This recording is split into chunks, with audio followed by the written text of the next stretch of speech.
digelar di sepanjang anjungan Pantai Losari, Makassar.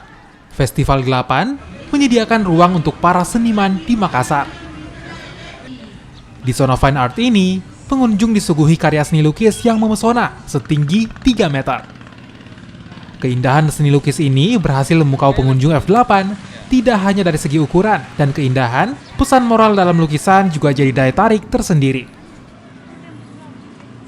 Soalnya lukisan-lukisannya ini unik, bagus, perpaduan warnanya juga cantik.